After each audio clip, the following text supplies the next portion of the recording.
suis l'apôtre Eban Bioko. Je suis le leader du Centre international des missions évangéliques dont le siège se trouve à Libreville, au Gabon.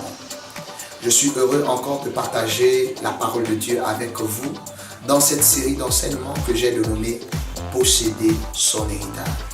La Bible déclare dans le livre de Galates chapitre 4 au verset 1 « Or, aussi longtemps que l'héritier demeure un enfant, il n'en diffère pas moins qu'un esclave, quoique maître de tout. » Vous pouvez être effectivement dépositaire d'une merveilleuse promesse, des prophéties, mais cela ne veut pas dire que vous allez vivre cette prophétie. C'est un malheur de détenir, d'être sujet d'une grande prophétie, de grandes promesses, d'une grande destinée, mais de ne pas vivre comme Dieu voudrait que vous viviez. C'est pourquoi dans cette série d'enseignements, j'aimerais partager avec vous quelques clés, quelques principes qui vous aideront à rentrer dans votre destinée prophétique en Christ Jésus. Dieu a prévu pour nous des projets de paix et non le malheur, afin de nous donner un avenir et de l'espérance. C'est pourquoi je vous souhaite d'ores et déjà une excellente écoute. Que Dieu vous bénisse.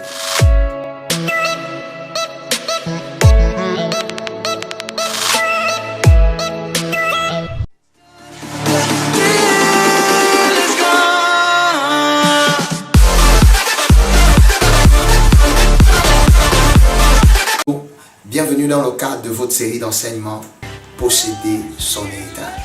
Aujourd'hui, nous allons voir une thématique importante, la mission.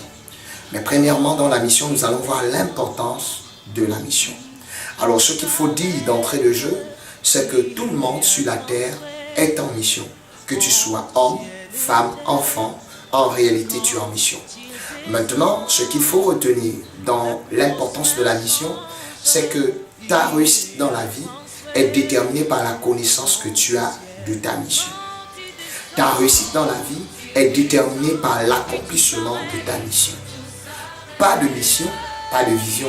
Pas de vision, pas de provision. Oui, ta provision se cache derrière l'accomplissement de ta mission. En réalité, plus ta mission est grande, plus la provision aussi sera grande. Découvre ta mission et tu découvriras l'étendue de la provision qui est la sienne, qui t'est réservée. Nous avons une merveilleuse histoire qui illustre un peu tout ce que je suis en train de dire. Dans le livre de Marc, chapitre 6, à partir du verset 7 à 8. C'est l'histoire de Jésus qui envoie ses disciples. Après les avoir formés pendant un temps, il les envoie de partout. Mais il va donner une recommandation au verset 8 que je vais lire. La Bible dit, il leur prescrivit de ne rien prendre pour le voyage, si ce n'est un bâton, de n'avoir ni pain, ni sac, ni moulin dans leur ceinture. Il leur demande de prendre un bâton et il leur recommande de ne prendre ni pain, ni sac, ni monnaie dans leur ceinture. C'est comme si Jésus les envoyait se perdre. Non. En réalité, quand vous lisez bien ce texte, vous allez vous rendre compte un peu plus bas que tous ceux qui, en réalité, dont ils avaient besoin, se trouvaient dans l'accomplissement de leur mission. Vous savez, quand Dieu nous envoie sur la terre, en réalité, il a réservé d'avance déjà la provision. Il nous a déjà réservé un mari, il nous a réservé une femme, il nous a réservé des biens, des richesses. Mais pour posséder notre héritage, pour posséder ces choses, il va nous falloir accomplir la mission que nous sommes destinés à accomplir. C'est pourquoi Jésus va envoyer ses disciples en leur recommandant de ne pas prendre ni ça, ni goût, ni monnaie. Mais en accomplissant leur mission, ils vont bien se rendre compte que les biens, le pain, la monnaie, l'argent étaient dans l'accomplissement de la mission. Tu te sens faible, tu te sens inutile. C'est parce que tu n'as pas encore accompli ta mission.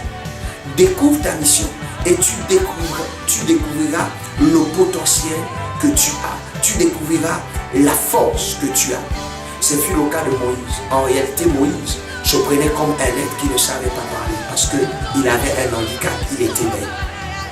Mais en réalité, quand Dieu va l'appeler et va lui conférer la mission d'aller délivrer le peuple d'Israël, il va se rendre compte qu'il était bien plus fort qu'il ne le pensait.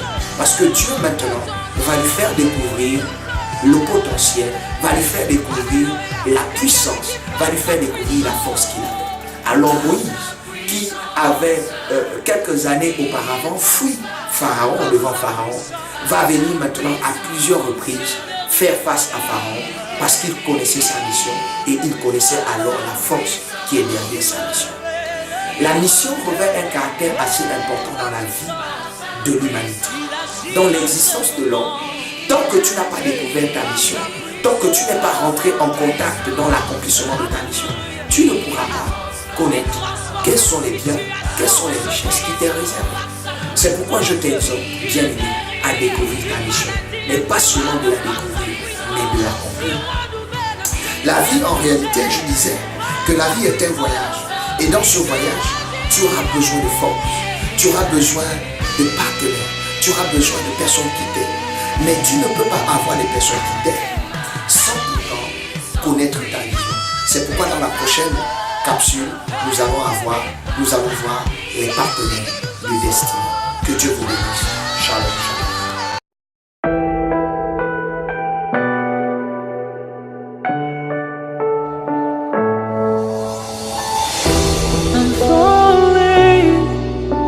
Tell me